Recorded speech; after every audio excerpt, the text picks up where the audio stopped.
Greetings and welcome to this week's UC Weekly News. I'm your host, David Danto, and I'm not here. Well, I'm here now, but I'm not here as you're watching this. I'm in Las Vegas attending InfoComm. So while I'm away, I wanted to give you something really interesting to watch. This is a conversation that my partner Dave Michels and I had about the MTR ecosystem. It's interesting that it was growing and expanding and had a lot of partners.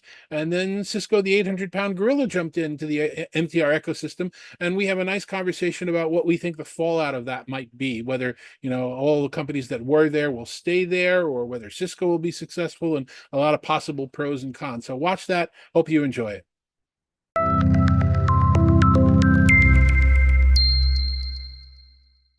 Hello and welcome. This is Dave Michels hosting another TalkingPointz Chatz. I'm with Dave Danto. Welcome, Dave. Thank you, Dave. Always great to see you. We have an interesting topic today. We're going to talk about the MTR potential fallout.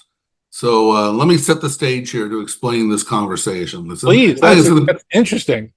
I think it's going to be an interesting conversation. The ones you have to explain, do the setup are the most interesting, right? So here's the basic premise. Microsoft recently just announced that the 1 million MTR milestone they passed. We already did a video on that. Separately, and Zoom just announced that they have 2 million Zoom Room licenses. And so the spaces are getting kind of saturated. Maybe not. That's not the point of this conversation. The point of this conversation is that Microsoft has been building up its MTR ecosystem for quite some time. It started off, if you recall, with one partner. It was Polycom, and Polycom, I think it was actually with Link that they started off with. Oh, so and then over Skype for Business. Yeah, the whole. Remember the progression. Yep. And then with Teams, they've been adding more and more partners because the ecosystem has been getting bigger, more demand. They need more partners globally. They need more variety of products, and so they've been adding a number of vendors. And so today you've got companies like Neat, Logi, Cisco. The list is actually quite long. Yealink, Jabra, AudioCodes, quite a number of companies in there. I'm not even mentioning right now because we're going to get to them later in this MTR ecosystem. And so, but the last vendor, I think it's the last vendor, maybe it's the second to last vendor that they added, was Cisco. Now, this is unusual. You've added the 800-pound gorilla last, and Cisco, of course, has an extraordinary overlap of customers between Microsoft and Cisco, very strong overlap of customers. And Cisco's available worldwide and has a whole portfolio of video systems. So my assumption is that you can't just add that to a functioning ecosystem without some fallout. What do you think of that premise, Dave? Well, let's take a quick step back. And while I agree with everything that you said, we have to talk about my enterprise days, 15, 20 years ago, and you were in the enterprise as well. Microsoft and Cisco were, and to a certain extent still are, religions. They're not vendors. They're not customers. You're either in one camp or you're in the other. And there was never really very much crossover. You'd have the one CIO come into a firm that was in one camp and change everything over. But other than that, everybody pretty much stayed on their sides in a real stranglehold co-opetition kind of situation. Well, I'm going to disagree with you on that, Dave. Okay. And I know where you're coming from. You're coming from, the Skype for Business and Cisco Call Manager wars. And those wars were severe, and I remember the Enterprise Connect keynotes where they would call each other names and all that stuff. So I agree with you to some degree, but as we know, about just short of 2 years ago, they called a truce to that. But the bigger point that I want to disagree with is that they actually have. I mean, Microsoft is all about the desktops and PCs and the desktops and servers, and those require networks. And the vast majority of their customers, Microsoft's customers and Cisco's customers, are common customers. They've actually had a very strong cohabitation rule and they've both been very mutually successful for a long time, where they've conflicted and competed in one product, but even that is over now. I mean, now they have to. And it's more than over. I mean, it's the shocking part wasn't just that you can now use Cisco devices certified on Microsoft Teams. That was shocking enough.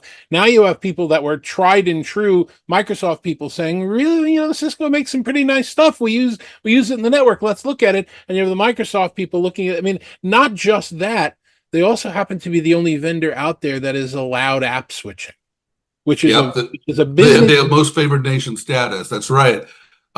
If you ask about it from a technical standpoint, they'll say, well, it's just because it's different and it's on a different platform and it works different. But the reality to the end user is you can switch between WebEx and Microsoft Teams on a single device, and you can't switch between Microsoft Teams and anything else between calls on any other single device. Everybody else. Well, no, that's not true. Say it correctly. Everybody else needs a reboot. There you go.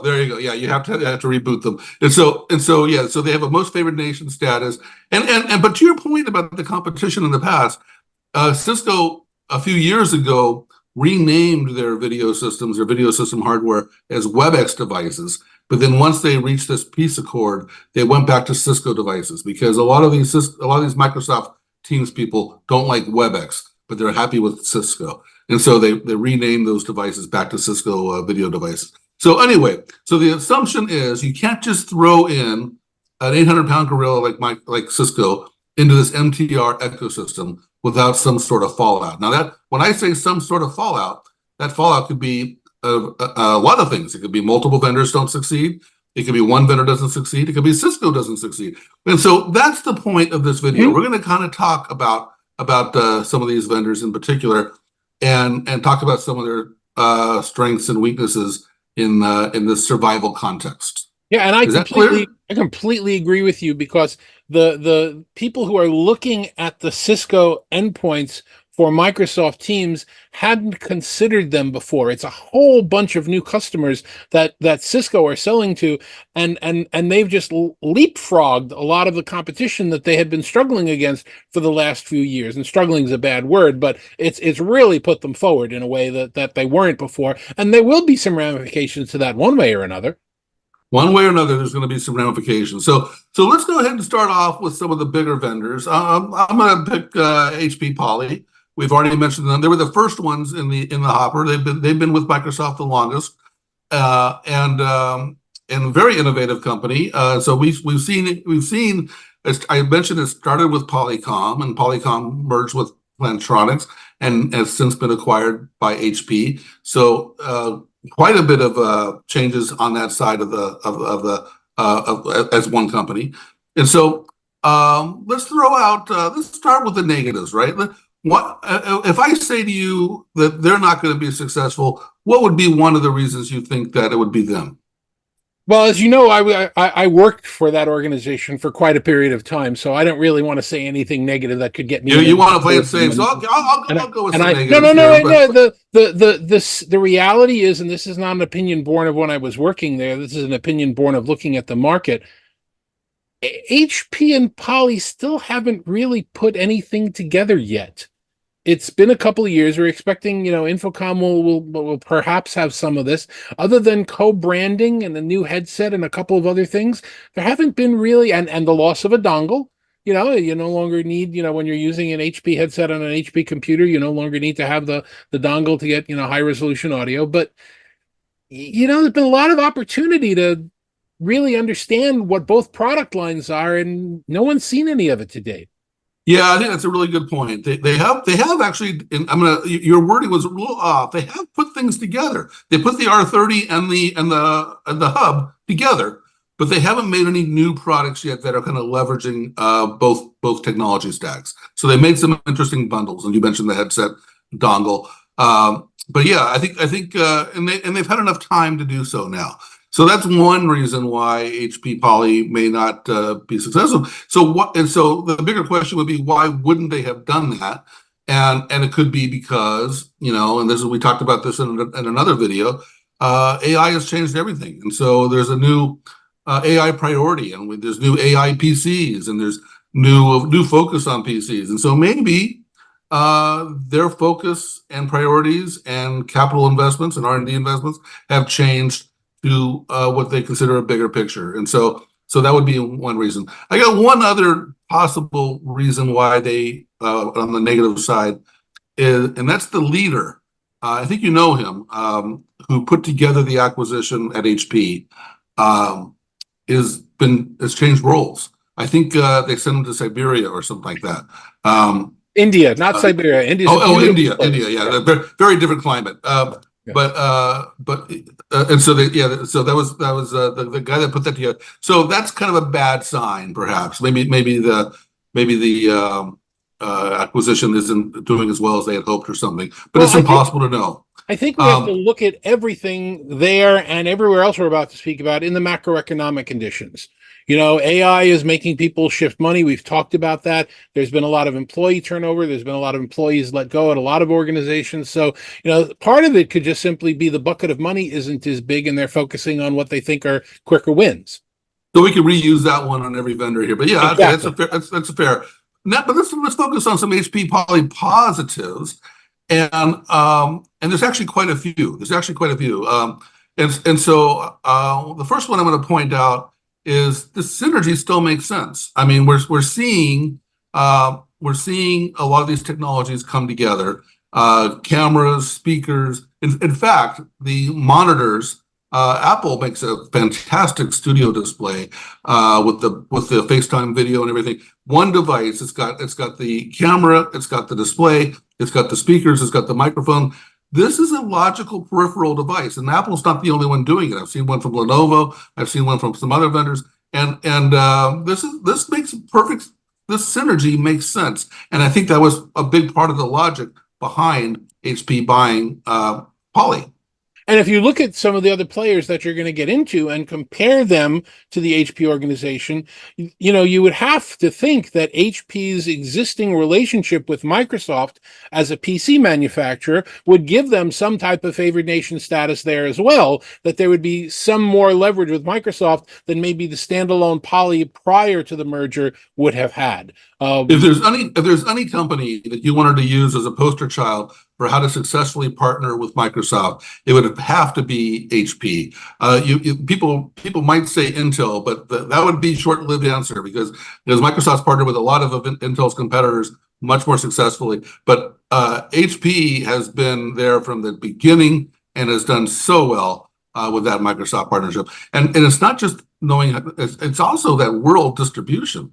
I mean, Microsoft needs partners that can provide a product globally and consistently. And again, HP's got a very strong global presence. Yep. Let's go to a much smaller vendor. Let's go to Neat. And I'll put that down as the first negative. They're a small vendor. They don't have a lot to work with in terms of bundles like HP might have. Well, Neat has a very interesting history. They that's part of the Tandberg diaspora. The Oslo Intelligence and Knowledge and gorgeous design. I think they just won 147 Red Dot Awards a couple of weeks ago. So I'm only exaggerating a little bit knowing those guys. But if you recall, they entered the world as Zoom only, and they spent years marketing themselves as we do Zoom better because we're Zoom only. And then on the turn of a dime, all of a sudden they said, oh, by the way, did we say Zoom only? Now we're Zoom and Microsoft only. So it's a little hard to take some of that messaging as in stone because what will they be next week or next year or next month? So, it's great products. We've seen some of them work. We're playing with some of them, but I wonder if the major back turn in strategy is a plus or a minus for them. I think it's been a plus. It's been lowering their costs, but they actually, that the negative that I have there, I already shared, is that they're a small vendor and they really can't do a lot of bundles. But boy, they make up for it with some creativity. Engineering powerhouse, as you mentioned, they're probably one of the most qualified video teams on the planet. They've got some great products. They've managed to penetrate some very lucrative accounts, some very big accounts, some very secure accounts, and they've done a great job with that. And there's one other little secret weapon they have that, to my knowledge, they haven't used necessarily, but they actually have Eric One as a investor behind them. and that's the CEO of Zoom for those that don't know. And so they've got some wherewithal and they've got some capability there that they haven't really quite flashed. But would not be surprised to see them continue to do well.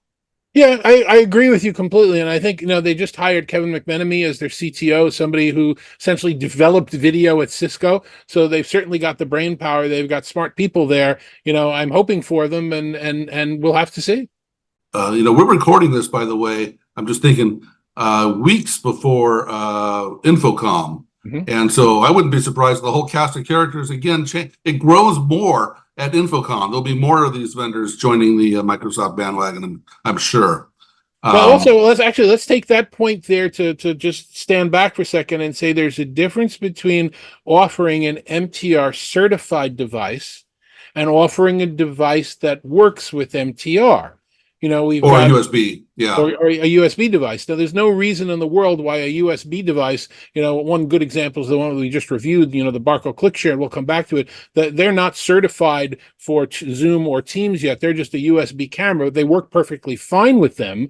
The question is, do they want to go through the certification process? It's new to them. It'll take a while for them to get up to speed on that. So, we'll have to have a debate at some point, another one of these episodes on the value of certification versus not certification. Okay, so let's get back to Logi here. So, I think that if I want to focus on the negatives first, trying to be consistent, I think the biggest challenge for Logi is probably the leadership changes, right? Because they weren't a big video player. They had Bracken leading Logi, and they also had Scott Warden leading the video side. Both of those guys really prioritized video. Really built they introduced the Meetup, they introduced the Brio. They put so much into that video story, and they're both gone. They were the champions of video, and so if you're the new guys at Logi, you of course got to evaluate: do I keep that going? Do I keep on investing in there, or do I invest in some other things? And they've also got a very strong keyboard story, a very strong mouse story, a very strong gaming story. Microsoft's changing up keyboards with the AI Copilot keys and stuff like that. There's a lot of opportunity there, and I just saw that they're nailing it in their keyboard and gaming divisions. And so, it might just be one of those things where it's not the best opportunity to go after video. Well, it's interesting in that they and a number of other companies saw the pandemic happen, saw their sales and their revenue shoot through the roof, and then set that as their future targets and growth. And that was not sustainable. That probably was not a smart thing to do. So when you're promising year over year growth and you're in a bubble, you're not going to get that year over year growth. And I think that has a lot to do with why the leadership changes happened at Logi. It was a situation where the expectations were not realistic. They did just come out with two. They're now their bar 2 and their version 2 and their desktop 2 and their everything 2. The Meetup 2. Meetup 2. They're out there. I don't want to use the actual name, but 2 is what's stuck in my head. Everything is their second version, and it's awesome that they've got some new innovation there. But I don't know. It's an interesting organization. Interesting is kind of a subtle word. I'm going to just double click on that for a second here, because we were just at the Zoom event, and the Zoom folks were actually pretty positive on Logi, but a lot of the analysts weren't. And I think that is, you mentioned the Meetup. The Meetup 1, I remember, was a big deal. I remember talking to them about it and understanding all the work that they did. They had to isolate the speaker vibration from the camera. They were so proud of it. It was a big ta-da moment, The Meetup 2, I read about it on, I think it was UC Today or something like that. I did not even a press release sent to me, no pre-briefings or anything like that. I think that they're distracted. I don't think they have the same. I don't think they have the same commitment they had before. And so, you had to sign up for their announcements, which they did in 3 different time zones as online webinars. 18 days before InfoComm was going to start, which is odd to begin with, but they wanted to differentiate themselves. Okay, I'll give you that. And when you join that webinar to get their announcements, they're not live. They're playing you back a pre-recorded package of videos that they recorded. That's never a good sign. Now, there was somebody interacting. You know, if you typed a question, you'd get a typed answer, and they were accurate answers, and I appreciated that. That wouldn't have happened on Scott or Bracken's tour. But let's focus on the pluses. And so again, like HP, very strong distribution. They've got global reach. They've got very strong distribution partners. You can get their products everywhere, from Amazon to your favorite PC reseller. They have IT trust them. And I think a lot of, we mentioned this earlier, a lot of synergies with meeting rooms and keyboards and peripherals and webcams. And so there's, if they have an IT trusted brand in that space, and they can leverage that. Yeah, no, I would agree with that. And they've also brought in a couple of really good people lately that have been in the industry from before. After they let go of, as you pointed out, the leadership, there are a couple of new people that have joined the organization that I do have a lot of respect for. But I don't know. It's the question you have to ask yourself as you go through all of these names is, how long will this organization stand as an independent organization? Who's the next on the target to be purchased or to be leveraged? I don't know. Logitech seems like a pretty obvious, candidate to be bought by somebody, in terms of its, its ability and its size. Who knows? I wish them luck. I think that it was awesome to see the meetup too, with the amount of sustainable materials inside it, and it's great to see the industry going in that direction. But obviously, I think their audience is being chipped into by the Cisco factor. Actually, I want to emphasize what you just said about the green focus. Logi has gone all in on green and sustainability. I appreciate that. I think a lot of IT decision makers appreciate that. They're not alone. Other companies are doing that. I mean, Cisco's doing it in different ways. Barco's doing it in different ways. And so they're not alone, but they're certainly ahead. They've actually been doing it for a little while. And I believe, and I haven't been briefed yet, but I believe these new products are all green savvy. Is that accurate? I would have to agree, certainly with the meetup too. They're talking about how it's very sustainably sourced, recycled plastics, a lot of recycling even in the packaging. So I would certainly agree with that. All right, well that's great. So that brings us to Cisco. As you said, it may have been a shotgun marriage, but the marriage did indeed happen. And so I'm starting off with negatives, why it may not be successful. I'm going to start off with cheap. Cisco doesn't sell cheap products, and they may not be at the right price point for a lot of these systems. And so they may not win. They'll certainly win the larger rooms, the more advanced rooms, the more sophisticated rooms. But I'm not sure about the huddle spaces and the small rooms if Cisco can go cheap enough. What do you think of that one? I think they've got some desktop devices. That's something that's part of the legacy Tandberg mindset. No, it's not. It's actually not Tandberg. Things like the Desk Pro and the Desk Line. Those are reasonably new pandemic created products. But they are lower cost, but they're not Amazon purchases, right? If you look over my shoulder, that's an old Cisco 7985, which was the old Tandberg device. I'm talking about the mentality to understand that people do want hardware devices on their desk sometimes. They don't want computer monitors. When I was talking to some of the people at Cisco last week, they're talking about how I just had to do 10 back-to-back meetings and I could never handle that on my PC and keep my documents open and keep everything else open. I want a dedicated device for doing video. So, I think that mindset that, sometimes you want a desktop video appliance is something that I think will make them stand out. And it is less expensive than a room system. All right. Well, let's look at some pluses and some additional pluses.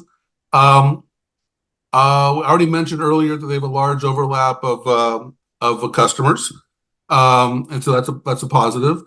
Strong portfolio. Cisco's portfolio of video solutions, like we just said, desktop to boardroom, a lot of good stuff there.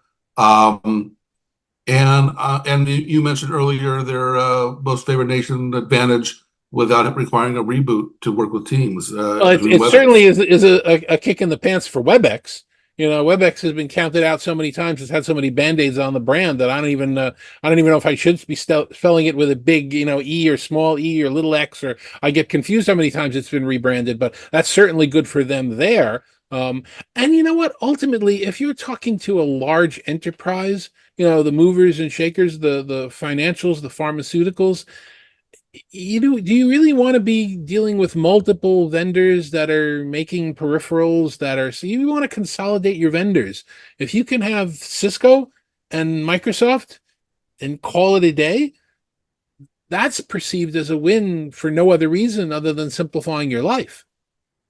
Yeah, we really haven't touched on management much of these platforms, but Logi and HP and Cisco all have comprehensive management solutions as well.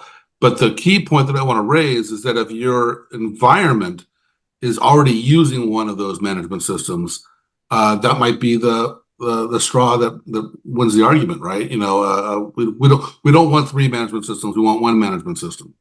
Yep. And I would say that you could probably count on the fact that some of the Cisco in-room devices are going to start absorbing more features and functions. So in rooms where you used to have a Cisco controller and a separate controller for, shades and lights and things like that, I think, at InfoComm this year, you're going to start to see some of those things merge. And you'll now be able to control everything from a single device, which will also be a Cisco advantage. Yeah. So just a few vendors that still stand out kind of big. There's a whole bunch of smaller vendors, but Crestron's kind of large, Lenovo's kind of large, Yealink is large. Any of those you think are in danger of the MTR fallout? Well, I'm worried about Yealink and Microsoft and the government of China. There has been a decree in China that companies are not allowed to use American-made software products sometime in the future. I'm sure there's going to be back and forth conversation about it. But if there's a rift between China and Microsoft, that's going to put Yealink in a very bad position, and I'm sure there's going to be some sort of fallout from that. I disagree with you on that one. I think that there's going to be a lot of pressure in the West to not use Chinese products, and a lot of pressure in China not to use Western products, but I don't believe that's going to affect the export game. And so you may not be able to use Yealink with Microsoft software in China, but I'm sure they can export it. And maybe they have to assemble the software pack in Taiwan or something like that. But I think they'll work around that one. But okay. But that point though about we are becoming more geo aware of these boundaries, and that could hurt Chinese companies. And I think Max Hub Chinese as well. A lot of things are built there. Yeah, a lot of things. Let's just leave it at that. Okay, so what about Crestron? Well, this is not Crestron's only business. I think they appreciate their relationship with Microsoft, and I think Microsoft appreciates them. Crestron's video bar, their bar 70, which hopefully we'll be getting to test soon, is the only one on the market right now that has 4 camera elements in it, 1 wide and 3 independent narrow ones. I think the key with a lot of this going forward is going to be differentiation. Who's got the better feature and who's got the better function? I don't think they've got a huge number of products there, and I think a lot of the products that they do make are going to be used no matter whose video conferencing is used. They still have they fit a very specific niche around those room controls, and a lot of customers are just non-negotiable. We're going to go Crestron. Yeah. Okay. So I wouldn't worry about them as an organization. I don't know, how effective any of their products are going to be from an MTR perspective, because they've changed them so many times. But I think the new with the 70 looks like it's good. Now, here's a trick question. How about Yamaha? Well, Yamaha's already announced that they're leaving the UC industry. They're doing away with the Yamaha UC division in the US. They're absorbing whatever products are going to remain just into the Yamaha corporate headquarters. You say Yamaha, and the first thing you think of are musical instruments and piano. No, motorcycles. Oh, or motorcycles. Depends what your background and perspective is. But it was an interesting opportunity for them to join. I think it's a crowded field, and I think we're going to start to see some fallout. Bose sold the entire Bose Professional team to a new group that's calling themselves Bose Professional because they didn't want to be in the business anymore. Now Bose Professional is still in the business, but how long will that be when it's just an offshoot of the company? Sennheiser split with their EPOS group, and now they're in there's going to be a lot of this shifting. And one of the things we talked about in one of our insider reports, which hopefully people who are watching this have read them or subscribed to them, is that we're seeing a lot of companies not be married to things that they used to be married to in the past. Just because I've always made a microphone doesn't mean I have to make a microphone. I can still go on and make motorcycles. And we're seeing a lot of companies do third party, we're no longer making this product, but now go to them because they're our favorite nation. They're the ones that are going to be making it for us. I think we're going to see a lot of that readjustment over the course of the next, year or so. Great points. And another one that's kind of interesting is Audio Codes, because Audio Codes has actually been a Microsoft partner for quite some time with the SBCs and working on the voice side, but they're really doubling down on the contact center solutions and of course their meeting room solutions. And so they're kind of all in on Microsoft Teams right now. I suspect they'll do all right because they have a good, strong bundle story for Microsoft Teams IT manager. They can turn to Audio Codes for a whole bunch of different pieces. So that might work in their favor, having all those different pieces. I think we've covered most of the vendors. Barco, you mentioned, Bose, you mentioned. We haven't really talked about Lenovo. I always thought Lenovo was kind of a knee-jerk reaction to HP Poly, and they weren't that committed. I think they have one or two products very similar to the bundles that HP had done. I'm not sure how committed they are. So maybe the answer is some of these smaller vendors will fall out and they'll just lose interest as the space gets more competitive. But I think it's also interesting just to point out that there are more vendors that we haven't mentioned. Little vendors, big vendors, ODM manufacturers that said, if we're making these for company A, why don't we just put our own logo on it and try and sell? So the market is continuing to saturate. The prices are continuing to drop. And it's going to be that differentiation that's going to sell some of these products. And the other thing that you pointed out at the very beginning, is that there are other video conference players out there right now. You talked about the 1 million MTRs. What are there, 2 million Zoom rooms out there right now? So players that do both have an advantage or can sell to both. It's actually really hard to compare that 1 million MTRs to the 2 million Zoom rooms, but a lot of people will be surprised that Zoom is a bigger number than Microsoft, and it probably is a bigger number than Microsoft. They've been at it for longer, but it's important to note that these are not quite the same numbers.